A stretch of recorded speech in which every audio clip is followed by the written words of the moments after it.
This Thanksgiving was unlike any other before. The cozy house, once filled with the comforting aroma of roast turkey and freshly baked pies that Sarah had spent an entire week preparing, no longer felt like a place of reunion or happiness. It was the day the truth she had kept buried inside finally erupted. Sarah stood silently by the window, watching golden leaves dance in the wind. From the living room, she could hear laughter echoing. Her husband David was sitting comfortably next to a young woman, relaxed and smiling. And for the first time in 15 years of marriage, Sarah felt like a stranger in her own home. What was supposed to be a warm family gathering, a time to give thanks and celebrate one another, had become a staged performance, smiles hiding apathy and deception. David, the man she once loved and admired, now sat there holding another woman's hand, while Sarah kept her composure, forcing a smile as she continued preparing the family meal, pretending everything was still okay. But it wasn't. Everything had changed. The pain cut through her like a knife. She had seen it all, and she could no longer pretend. Sarah Anderson was a 39-year-old woman living in a quiet suburb just outside Boston, Massachusetts. She was an elementary school teacher, a devoted mother, and a loyal wife. For 15 years, she had given everything to her marriage. She and David had built a life together, raising two beautiful daughters, creating a loving home, and always cherishing holidays, especially Thanksgiving. It was the one day of the year Sarah took special pride in, a time to show love and gratitude to those closest to her heart. David, her husband, was a successful structural engineer, more committed to his job than to his family. In recent years, Sarah had started feeling the growing distance in their marriage. He was away more often, and when he did come home, he was distant and cold. The evenings she longed to talk, to share her worries about the kids or her work, David would retreat to his office, sometimes mumbling, "I'm tired," as an excuse. Still, Sarah, ever faithful to her ideals of love and marriage, kept trying to hold their family together. What she didn't know was that during those very years, David had slowly become involved with another woman, a much younger colleague at his construction firm. Their affair unfolded quietly, like an underground current, leaving Sarah completely unaware. Until today. Until this Thanksgiving. A day she would never forget. In the early days of their marriage, Sarah and David had seemed like the perfect couple. He had once been attentive and affectionate, always finding little ways to keep the romance alive. But over time, things began to shift. David grew indifferent and emotionally withdrawn, while Sarah remained steadfast in her role as a loving wife and mother. What she didn't realize was that while she was worrying about their future, David had already found someone else to confide in, someone who filled the emotional gaps he claimed were missing. Their relationship had begun to fracture long before Sarah noticed. David's meetups with the other woman were no longer fleeting or ambiguous. Slowly, that relationship became a permanent fixture in his life. And on a Thanksgiving afternoon, once full of hope and love, everything unraveled. Sarah discovered that she was no longer the most important person in David's world. This story will continue, with moments of tension, deep inner conflict, and a shocking turn when Sarah chooses to respond to the betrayal with an act of revenge no one could have expected. Let me know if you'd like to develop this story further. Over the years, Sarah had started to notice the subtle signs of change in their marriage. The quiet evenings that once meant conversations and shared moments were now marked by solitude. David had changed. She couldn't pinpoint exactly how, but she felt the widening gap between them. On many nights, she'd sit at the dining table staring at the empty chair across from her, and the silence would feel heavier than ever. She had tried to bridge the distance, special dinners, weekend walks in the park, but her efforts were in vain. David often said he was exhausted from work, then buried himself in his phone, checking emails or scrolling through Facebook, while she sat beside him, lost in nameless thoughts about how far apart they had become. What Sarah felt wasn't jealousy or clear suspicion, it was something vaguer, the creeping sense that she was no longer a priority in David's life. The quick glances, the careless words, the nights she lay awake waiting for him to come home, none of it felt like love anymore. She had begun to see changes in David's behavior, but she didn't want to admit it. She told herself his job was stressful, that he needed space, and that it was her role to be understanding. But her quiet forgiveness was never met with reciprocation. Instead, David spent his evenings glued to his laptop, working late unnecessarily and taking mysterious calls Sarah was never privy to. Still, she said nothing, not out of fear, but out of love. She believed things would work out. She clung to hope. But the emptiness inside her had been growing, and every time David came home without a smile, she questioned if maybe the problem was her. Maybe she was being too sensitive, too emotional in a world filled with responsibilities. She made excuses for him for months, hoping their love would survive this rough patch. But in truth, during those cold, indifferent moments, Sarah started to feel like nothing more than a roommate in a relationship that had lost its spark. She loved him, but that love was no longer enough to hide the truth they had grown too far apart. Looking back, Sarah would never have imagined that the quiet shift in their marriage would eventually lead to the arrival of another woman. One weekend, when David was away, Sarah happened to meet Kate, a young woman she'd never seen before. Kate was David's colleague, a bright and energetic woman who radiated charm and vitality. Sarah met her one afternoon when she stopped by David's office to drop off a coffee during his break. Kate greeted her with a smile that felt oddly familiar, as if they'd known each other for years. "Your husband is amazing," Kate said cheerfully. "I've always admired the way he leads and supports everyone in the team." Sarah smiled politely, unaware of anything unusual.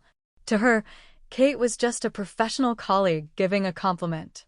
But after that meeting, Sarah noticed something shift, something subtle but undeniable. Kate's presence had entered their lives like a soft breeze, yet one powerful enough to change the atmosphere in their home. David seemed to grow busier and busier with work. Almost every time Sarah tried to bring up family concerns or suggest a weekend getaway, he would turn her down, saying the company was in a critical phase and he needed to stay on top of projects. One evening, after dinner when the kids had gone to bed, Sarah happened to check David's phone. She wasn't looking for anything in particular, just curious if he had been texting anyone. What she saw was a message from Kate, just one line. "Tonight, I can't wait to see you again." It felt like someone had taken a hammer to Sarah's heart. She tried to stay calm, but a storm of suspicion started to build inside her. It felt like a nightmare she couldn't wake up from. Had all the strange feelings she'd been sensing lately, had they been signs of something quietly blooming between David and Kate? The unease didn't fade. Every time David came home late, she could feel his absence, not just physically, but emotionally. Each morning, she'd find new messages from Kate still sitting on his phone, and David would brush them off as just work. Sarah wanted to believe him. She really did. But her heart couldn't silence the doubt. Whatever was happening between David and Kate wasn't just hidden, it was starting to seep into the daylight. The way he came home with half-baked stories about meetings, the way his eyes lit up every time Kate called, those things were harder and harder to ignore. And in those eyes, Sarah was no longer the most important woman. Looking back, the pain cut deeper than ever. She had felt the distance for a long time, but now that the truth had peeked through, it was almost unbearable. She wasn't the person David longed to be with anymore. It was clear he'd found someone new, someone exciting, someone fresh, someone he no longer saw in the rhythm of family life. But Sarah couldn't just stand by and watch her marriage collapse without a fight. She knew she had to do something more than just quietly accept betrayal. This relationship, with all the love and sacrifice she had poured into it, couldn't end like this. From the moment she saw Kate's message, something inside Sarah began to shift. It wasn't blind jealousy, it was a cold, clear awakening. like standing barefoot in winter snow and suddenly realizing your fingers have gone numb. That's how Sarah felt, frozen in a marriage she hadn't even realized was icing over. In the days that followed, she lived like a ghost inside her own home. Every time David walked into a room, she had to choke back a scream or swallow the boiling shame. But Sarah didn't shout. She didn't cry or make a scene. She watched. Silently. She noted every vague explanation, every glance he avoided. And with each one, a truth settled deeper. She wasn't in love with a man anymore. She was holding onto the memory of a man she had once loved. For years, Sarah had accepted David's emotional absence, telling herself that's just what happens in long marriages. She had swallowed her tears when he forgot anniversaries, when he didn't show up for birthdays, when the kids asked, "Where's Dad?" She had covered for him, lied for him, all to preserve the image of a happy family. But this was different. For the first time in years, Sarah started thinking for herself, not as a wife, but as a woman. She began going on walks again, returned to the gym she used to belong to before the kids. She reached out to old friends, only to hear things like, "You've lost so much weight, are you okay? Back in college, you were the strongest, smartest one of us. What happened?" Those questions stung, but they woke her up. She started remembering who she used to be, a woman with opinions, with dreams, who once stood in front of a class and gave presentations without flinching. Now, she was a shadow beside a distant husband, and worse, a woman betrayed by him. One night, David walked into the bedroom without so much as glancing her way. Sarah looked at him and quietly thought, "Why am I still here? To be a backdrop while he cheats? Or to remind myself I once loved someone who never deserved it?" The pain inside her no longer came in sobs. It had become a slow, steady fire. And that fire was feeding something she never thought she had, the will to fight back. Not to destroy, but to reclaim. Her dignity, her self-respect, the years she had lost in blind sacrifice. Sarah realized that if David could betray her right in the house they had built together, then she had every right to walk a path that no longer included him. And this time, she would be the one to leave first. But not before he remembered that Thanksgiving. It all started on a Monday morning, just days after she'd found Kate's message. Instead of staying home like usual, Sarah went to a small coffee shop downtown, the same place she used to frequent in college. She needed space. She needed to breathe, to remember who she was, and more importantly, to reclaim a part of her life that had been swallowed whole by a cold, silent marriage. The cafe was called Cedar Beans, tucked on the corner beside a dusty old bookstore, quiet and filled with the scent of pinewood. She picked a table by the window, ordered a cappuccino, and pulled out a notebook she hadn't touched in years, the one where she used to write down thoughts, feelings, and sometimes the beginnings of stories from her long-forgotten dream of being a writer. She was lost in her writing when a man's voice broke the silence beside her. "Writing this hard on a Monday? You must be a pro." Sarah looked up. A middle-aged man with salt and pepper hair stood there, wearing a canvas coat in earthy tones. His eyes were deep, like they'd seen many winters.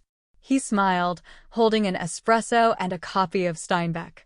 His gaze didn't make her feel uncomfortable. On the contrary, it felt easy, warm. "I used to be an editor," Sarah replied, a little hesitant. "Now, I write just to remind myself I still exist." The man nodded, asking no more, and somehow that made her feel at ease. He introduced himself as Mark, a freelance photographer who had just moved from Oregon after a divorce. He came here to start over, close to his aging mother in a nearby nursing home.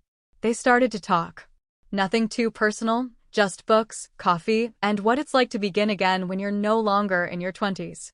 Sarah found herself laughing, a genuine laugh, unforced and uncalculated. And she realized, with some surprise, that it had been a very long time since she'd felt truly heard. Mark didn't interrupt.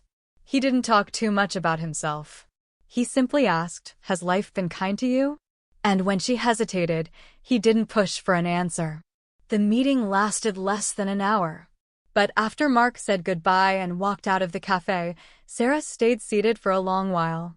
Inside her stirred a strange feeling, not some impulsive romantic thrill, but a faint light igniting in a woman broken by betrayal. She didn't rush to text him. She didn't think about having an affair or getting revenge. But she knew one thing. This feeling was real. And for the first time in years, she felt seen not as a wife, but as a woman with thoughts, emotions, and worth. It was just a chance encounter, but it would become a turning point. Something was beginning to take root inside Sarah. And as the fire within her slowly rekindled, she was no longer just someone who'd been betrayed. She was someone on the verge of rewriting her story. After that first conversation at Cedar Beans, Sarah hadn't planned on seeing Mark again. She thought of it as a fleeting moment, like the scent of morning coffee, sweet, but quick to vanish. But fate, or maybe Mark's quiet intention, brought them back to the same cafe just 3 days later, same time, same table. This time, he smiled and said, "Looks like we have similar taste and timing." Sarah laughed, a flutter rising in her chest, something she hadn't noticed in herself for a long time. They talked again, about art, about loneliness in modern life, about parenting, and even things neither had ever said aloud to anyone else. Neither of them called it a date, but somehow it felt like something meaningful. From that point on, Monday mornings became a ritual. A secret ritual. They didn't text much, didn't call, didn't follow each other on social media. Every meeting was lived fully in the moment. And strangely, Sarah didn't feel guilty. Not like she had with David, where even the smallest misstep used to weigh on her. With Mark, she could be herself, unguarded, not performing, not trying to please. One time, Mark brought his camera and offered to take a few portraits of her. She refused at first, then eventually said yes. He chose a simple backdrop, red brick wall, soft morning light, her hair loose and tousled in the breeze. When he raised the camera, he wasn't just taking a picture. He was memorizing her with his whole heart. After the shoot, they lingered longer than usual. Sarah told him about Thanksgiving, not in detail, just enough for Mark to understand the pain she carried. He didn't ask for more.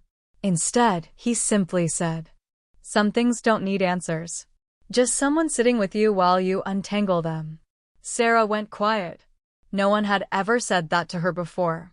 Throughout her marriage to David, she had always been the one untangling, trying to be strong, trying to keep everything together so the kids wouldn't see the cracks. But now, for the first time, she felt a release in admitting that she, too, needed to be held. The touches started, subtle, gentle. A brush of hands when passing coffee, lingering eye contact at goodbye. Once Mark even tucked a strand of her wind-blown hair behind her ear. Nothing was rushed. But Sarah knew this connection was no longer just coincidence. Meanwhile, David was still off somewhere with Kate, lying, absent, distracted, while Sarah had quietly built her own world. A small, sacred space where she wasn't invisible. She had never slept with Mark. Not out of moral restraint, but because what they had didn't need physical proof. It was more delicate, more profound. Sarah didn't want to shatter that fragile balance. But in her heart, one thing had become clear. She wasn't just driven by revenge anymore. She was being reborn. Mark wasn't the sole reason, but he was the mirror. Through him, she saw herself not as someone's wife, but as a whole, vivid woman returning from years of being overlooked. After their 6th consecutive Monday morning together, Sarah drove home with an undercurrent stirring inside her. Outside, the first snow had begun to fall, white, breathlessly beautiful, but within her, it felt like a storm was quietly gathering. Mark had never touched her the way David once had. No secret kisses. No hidden sex. But Sarah knew she had already crossed a line, not with her body, but with her heart. And to her, that was deeper, more terrifying. Every time she sat across from Mark, She felt radiant, alive, respected. But the moment she walked back into her house, she felt small, guilty, like she was betraying the image of their family. Even though David had been the one to betray her first, and worse, continued to, Sarah still felt ashamed when she thought of her 2 kids. What if they found out she had feelings for another man? What if they thought she was just like their father? One night, Mark sent her the portrait he had taken. She was laughing, her head tilted toward the sun filtering through her hair. Sarah burst into tears not because it was a beautiful photo, but because she didn't recognize the woman in it. How long had it been since she had smiled like that? How long since she had felt truly seen? And yet, she felt disgusted with herself. She still lived under the same roof as David. Still sat at the dinner table. Still took the kids to school. Still kept up the image of a normal family for the neighbors. She was living 2 lives, one of endurance and silence, the other of awakening and desire.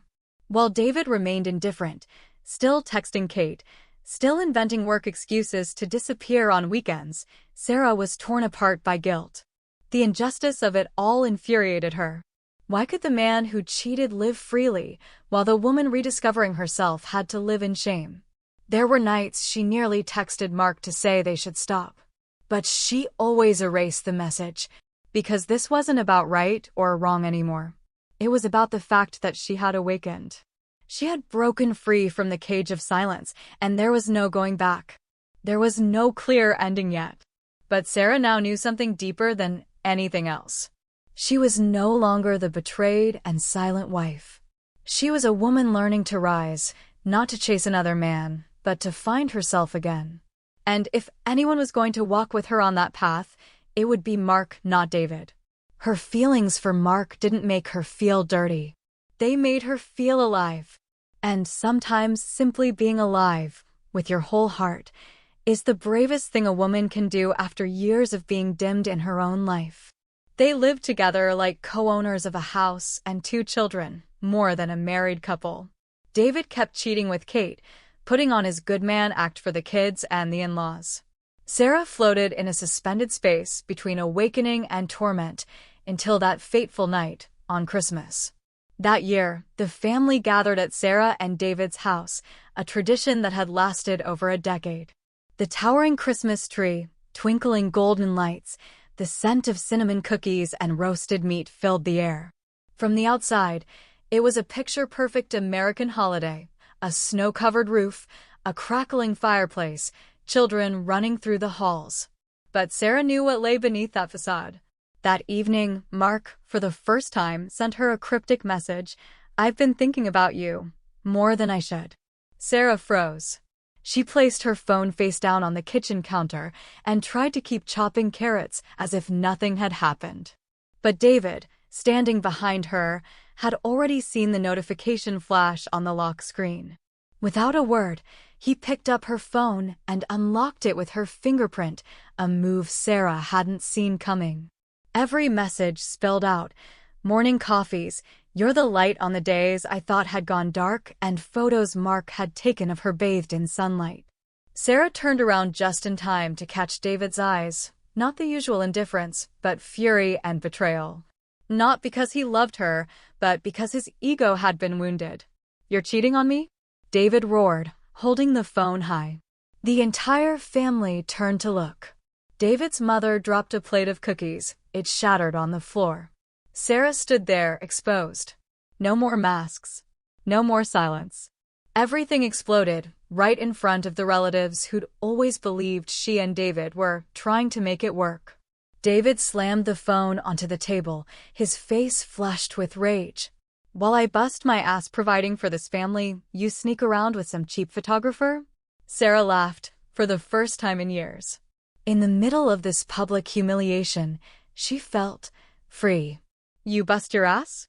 What about Kate? Is she just a coworker or a long-term investment?" The room turned to ice. Silence, as if no one dared breathe. She had said it. In front of both sides of the family. In front of their eldest son, frozen by the Christmas tree. David said nothing. Shame tightened around him like a noose.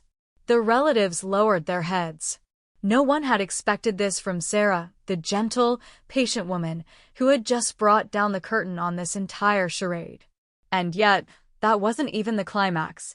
David grabbed his car keys and stormed out, leaving behind his children, his family, and his wife standing there in what had become a suffocating Christmas morgue.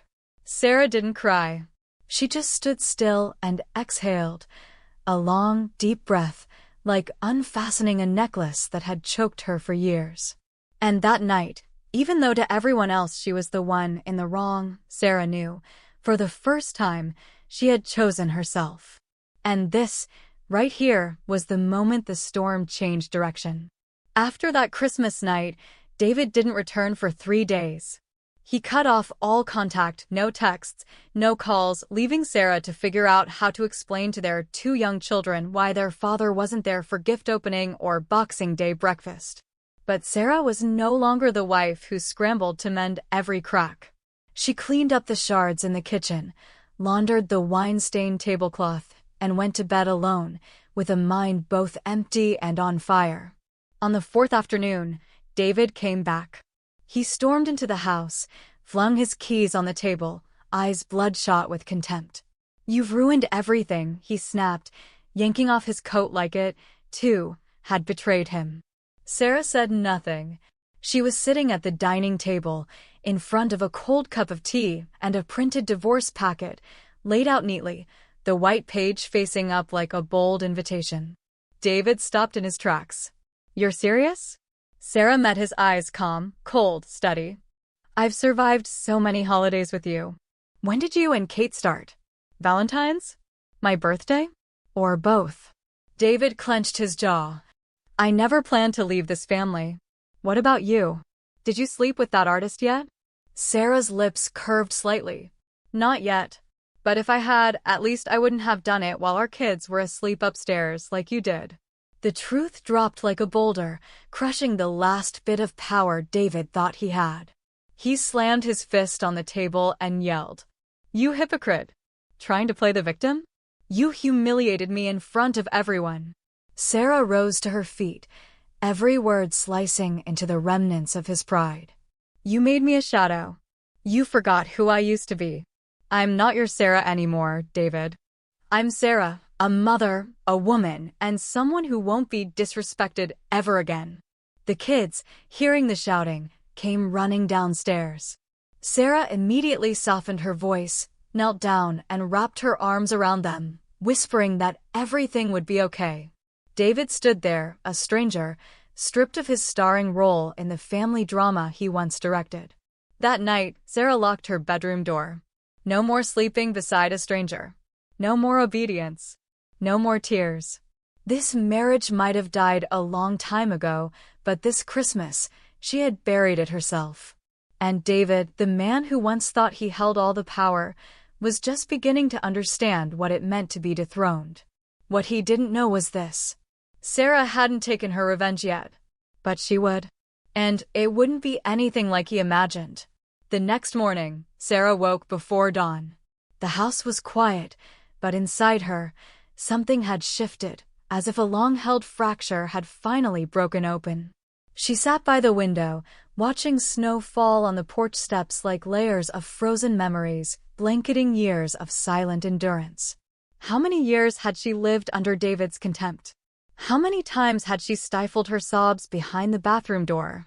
How many nights had she smelled another woman's perfume on his collar and still made dinner like nothing had happened? No, she wasn't that woman anymore. Sarah drove to her lawyer's office. This time, not to ask, but to sign.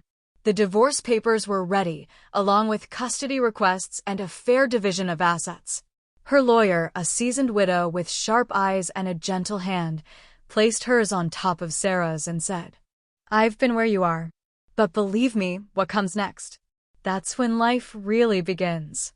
Sarah nodded. She didn't cry. When she got home, David was slumped on the couch, his eyes dull from several sleepless nights.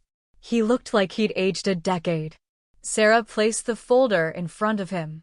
"We've been living like strangers for far too long," she said, her voice soft as falling snow. It's time to end this. David opened the file. Inside were her demands, an even split of their assets, the house, the car, and primary custody of the children. He snapped, jumping to his feet. You're trying to ruin my life? Sarah met his eyes, calm and steady. No, David. You already did that. I'm just cleaning up the mess. The argument went on, but it was no longer the yelling of a marriage breaking apart. It was the final words spoken by a woman reclaiming her voice. No more patching up what was already rotten. No more waiting for miracles from someone who never appreciated her. That night, after the kids were asleep, Sarah wrote a short letter. She sent it to Mark. It wasn't a plea or an invitation to start over. Just one line. Thank you for reminding me I still deserve to be seen. To be heard. She didn't know what would happen next. But that no longer mattered. Because Sarah, after everything, had chosen herself. And right in the heart of winter, she began to feel warm. Ending a marriage is not a failure. Sometimes, it's the bravest thing a woman can do to save herself. Sarah's turning point wasn't the divorce. It was the moment she realized she deserved to live, not just survive.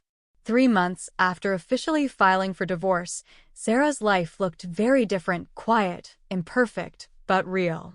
She moved out of the old house with the kids and rented a small home in the suburbs of Pittsburgh. It had a backyard for planting flowers and a bright little kitchen where she could brew her morning coffee without being interrupted by David's constant complaints. David, like many men used to being in control, cycled through denial and rage. He hired his own lawyer, challenged her for custody, then, suddenly, tried to make amends, begging her to come back. But by then, Sarah had come too far to turn around. And surprisingly, during the mediation sessions, he began to realize what he was actually losing. Not just a wife, but a home he'd taken for granted would always be there. Sarah no longer looked at him with pleading or fear.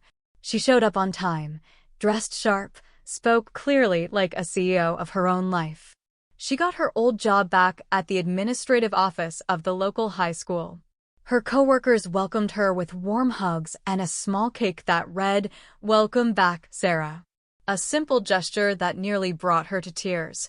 It had been so long since she was seen as a person of her own, not just David's wife. The kids adjusted too. They had their own rooms now, helped care for the cat Sarah had adopted, and started seeing their moms smile more often, not the tired, forced smile they were used to, but a real one. Sometimes, they still asked about their dad, but even they could feel that the air in the house was lighter, no longer tense like a drawn bout every time David walked in. Then one Saturday, as Sarah was raking leaves in the backyard, Mark, the man who had helped her remember her worth, showed up. No flowers. No promises. Just a quiet invitation. I'm going to the photo exhibit at the art center this Sunday. If you want to come, just show up. No pressure. Sarah looked at him. For the first time in years, she saw a door open without fear on the other side. She didn't answer right away. Because what she had learned, after everything, was this. Life doesn't need to be rushed. What matters is knowing where you're going and not letting anyone steer you in a direction you didn't choose. And in that moment, as the wind rustled the trees and dry leaves spiraled around her feet, Sarah knew she was beginning again. Not perfectly, not easily, but on her own terms. After the divorce, Sarah didn't just leave a husband. She had to learn how to start over in a world where nearly all her relationships once revolved around the name David Reynolds. Family dinners, backyard BBQs with mutual friends, familiar greetings at church, all of it became a quiet test of her resilience. The first surprise came from David's family. Her former mother-in-law, Elaine, the one who used to bring honey-roasted chicken every holiday, went completely silent. No calls. No messages. Sarah heard through acquaintances that Elaine felt disappointed that Sarah gave up on her son so easily. Easily? She had spent a decade enduring. An entire Thanksgiving being humiliated. But to them, the one who lets go is always the one to blame. Some of the old friends, especially the other couples they'd often socialized with, began to drift away too. The invitations stopped coming. Conversations faded. Maybe they didn't want to be caught in the awkwardness. Maybe they were never really her friends to begin with, just friends of David's wife. And yet, from all that falling apart, something unexpected emerged: the people who stayed. Lauren, her college friend who used to be too busy to call more than once a year, now called every week, sending Zoom yoga videos and always ending each chat with, "Sarah, you've got this. You're stronger than you think." A teacher at the high school named Mia, once just a polite coworker, started inviting Sarah to her Wednesday night book club. And there, among women who had weathered their own storms, sharing stories with a wry sense of humor, Sarah found laughter again. She realized she was never truly alone. She just hadn't let herself step outside the cage labeled good wife. With her kids, the bond only grew deeper. Sarah learned to listen instead of just instruct. She sat on the floor helping with homework, paying attention to the tiny details about school and friendships.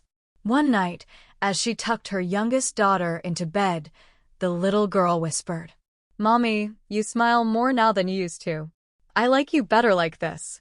Sarah held her daughter close. And for the first time, she didn't feel like a failed mother.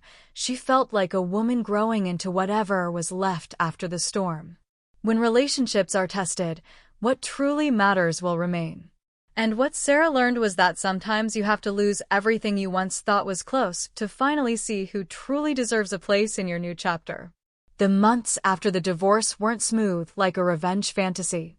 Some mornings, Sarah woke up with tears already on her face. Some nights, she lay listening to the rain on the porch roof and felt an emptiness, not because she missed David, but because she mourned the woman she had neglected for so long. Sarah used to believe she was strong for staying silent and enduring. But now she knew. True strength is having the courage to speak up. To walk away, even if your heart is still trembling. Living independently wasn't just about finances or housing. It was about the evenings she cooked just for herself, not out of obligation. About standing in front of the mirror and seeing herself, no filters, no makeup, just to remind herself, "I'm still here. I'm alive. And I deserve more than this." She began keeping a journal, documenting every shift, every unnamed burst of anger, every tiny moment that made her smile, like the time her son slipped a note under her pillow that said, "Mom, you're a superhero." Or the day she realized it had been 6 whole months since a single cruel word had echoed through the house. The memory of that Thanksgiving, walking into the room and seeing David unbuttoning his shirt with that woman, still lingered. But now it wasn't an open wound.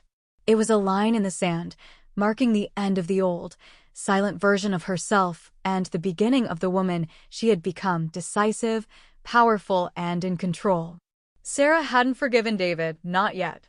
But she had forgiven herself. She let go of the guilt. She hadn't destroyed her family. She had saved it by removing herself and her children from a house where love had long since died.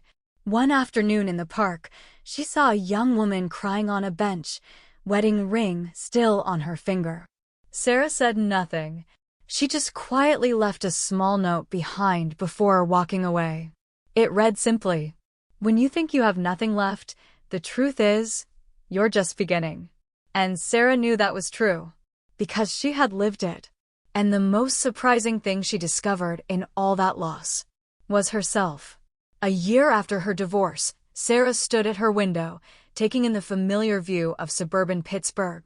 The house wasn't big, but it was warm and filled with laughter on the weekends. Her long hair now carried hints of golden sunlight, no longer dull or tired. She had changed, and it showed not just in her appearance, but in how she faced the world. She had reclaimed the little joys of life: quiet mornings with her own coffee, evenings with a good book, weekends filled with peace and her children's laughter. The feeling of independence, the power to make her own choices, was a freedom she never knew she needed. Sarah hadn't just started over.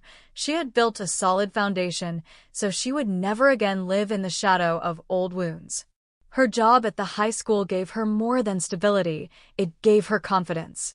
She wasn't just a school administrator. She was a woman who had risen from wreckage, walked through the storm, and found the light on the other side. Her colleagues, who had witnessed her journey, now looked at her with quiet respect. And Sarah no longer felt the need to prove anything.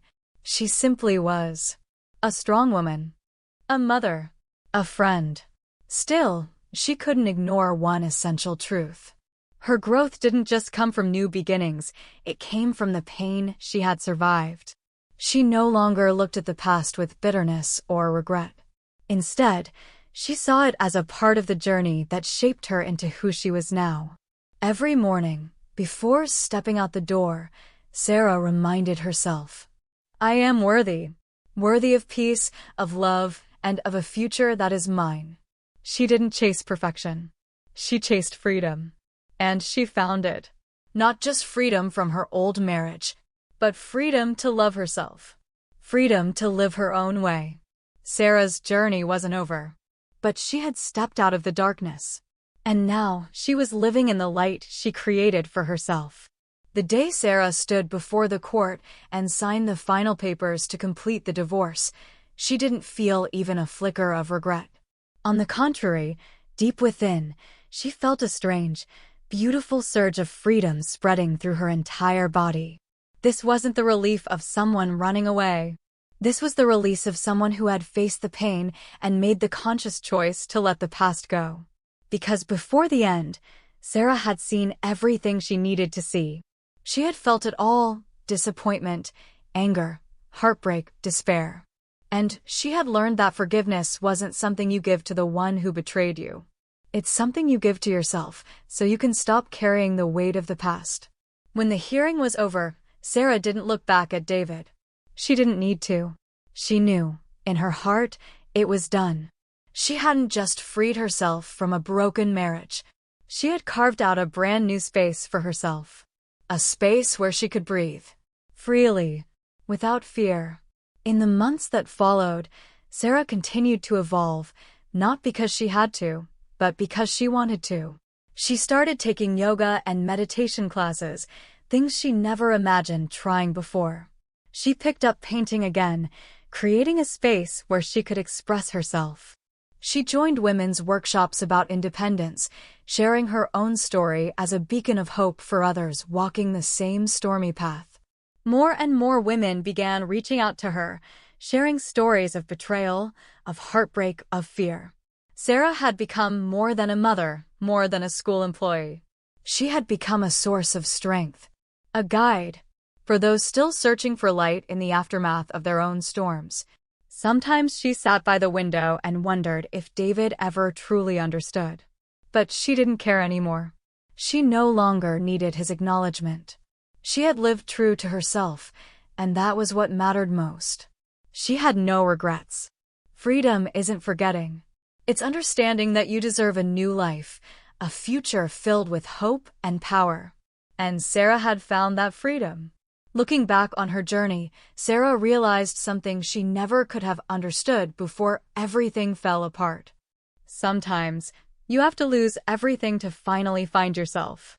The broken marriage, the pain of betrayal, the feeling of abandonment, those experiences reshaped Sarah into someone new. But that wasn't the end. It was the beginning of a new chapter, one where she no longer lived in someone else's shadow, but instead stood in a light she created for herself. The first lesson was about self-respect and courage. Sarah refused to accept her husband's lack of respect, and in doing so, she discovered her own worth. She realized that no one has the right to hurt her, and that when love no longer exists in a relationship, walking away isn't failure, it's the brave choice to protect yourself. The second lesson was about forgiveness, but not for the one who betrayed her. Forgiveness, in this case, meant forgiving herself. Sarah had spent so much time blaming herself, agonizing over what she could have done differently.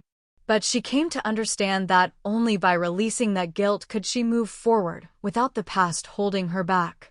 The final lesson was about the power of choice. After years of living in the shadows of an unhappy marriage, Sarah learned that her life was hers to shape. She was not a victim of her circumstances. She was the one with the power to decide how she would live from here on out. And she chose freedom, independence, and a new life, one that needed no one's approval but her own. In this very moment, as Sarah stands in front of the mirror, looking into her own eyes, she no longer sees a woman broken, powerless, or defined by pain. She sees a woman who has survived the storm and learned how to rise again. Life will still bring its challenges. But now, Sarah knows she's ready to face whatever comes. She's no longer afraid because she's found strength in the very scars that have healed. And the most important lesson she's learned is this: even when you lose everything, you can still find your way back to yourself, stronger, freer, and never again willing to let anyone or anything dim your worth.